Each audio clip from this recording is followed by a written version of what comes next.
Hello students, welcome back to seminar. Thanks for looking at this video. Today I'm going to be showing you how to do APA citations, and you can follow along here. The first thing I want you to know about APA citations is that we make them to help a reader track down the source you used. They should be able to find that source with the information you gave them. We're not making you do APA citations just as torture or just as busy work. They do really have this purpose to help the reader find the source you used. Also, citations avoid plagiarism. Plagiarism is when you use someone else's ideas as your own. So here's a handy little chart that will help you that I got from the Purdue Online Writing Lab. As you can see, Miss Shares is not plagiarizing. These were not my words, so I cited them. When you're summarizing, you're referencing the original source. Your text is much shorter than the original text. It's not uncommon to read 3 or 4 pages of an article and provide maybe just 1 or 2 paragraphs of summary. You do use your own words, and usually you have a very limited use of quotations. That's summarizing. Paraphrasing, again, you're referencing the original source, so you would have to cite it, even if you're just paraphrasing. This paraphrasing means that your text may be shorter or longer than original text, but you were using your own words. But the ideas came from the text. Again, that's why you're citing it. In summarizing, in paraphrasing, and in quoting, all 3 of these, you're using a citation because the ideas were not your own. With quoting, again, you're referencing the original source. The text is the exact length and the same words as the original text because you're using the exact quote from the author. So you put quotation marks around their exact words. So that's a handy chart, again, from the Purdue Online Writing Lab, also known as the OWL, OWL. Great source. Next, we're going to look at the most common formats that you'll probably be using for this specific research project. Most of the sources that we're using for this project are online or print articles, YouTube videos, TED Talks, or animations, and there's a couple print books, chapters, etc. So for most of you, this format is very common and you will get very used to it. It starts almost always with the author's last name and first initial. See how that's the same in both of these citations. You might say to me, Ms. Shares, what if I don't have the author name? Anytime you don't have information, you leave it blank. Again, if information is missing, you leave it blank.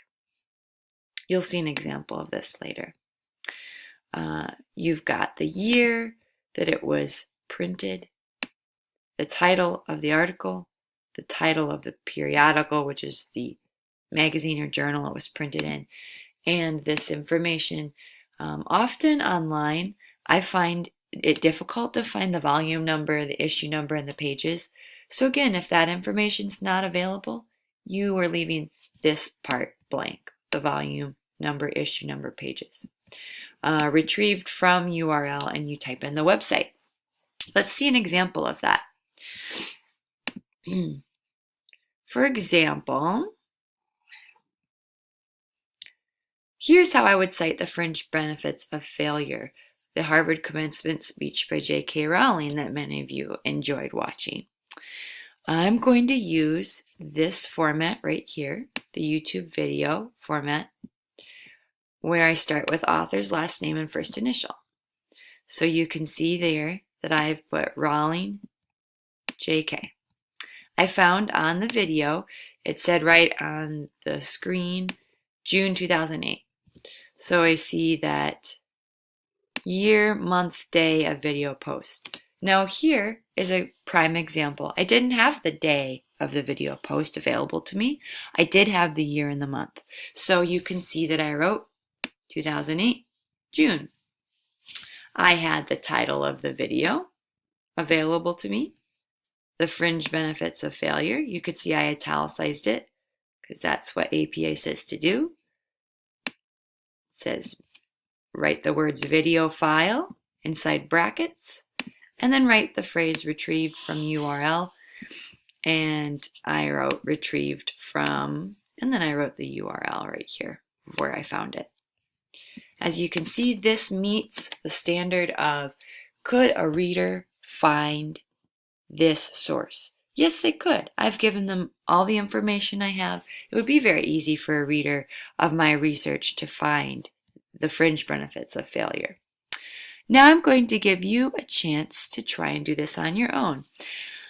How would I cite Learning Rewires the Brain, which was printed online on the online periodical Science News for Students? So when I click on Science News for Students, and here we have Learning Rewires the Brain. I'll move this over so you can see a little better there. Okay, I've got right here an author name, Allison Pierce Stevens, a date, September 2nd, 2014. Okay, now I would like you to go ahead and pause the video and try and write a citation for Learning Rewires the Brain.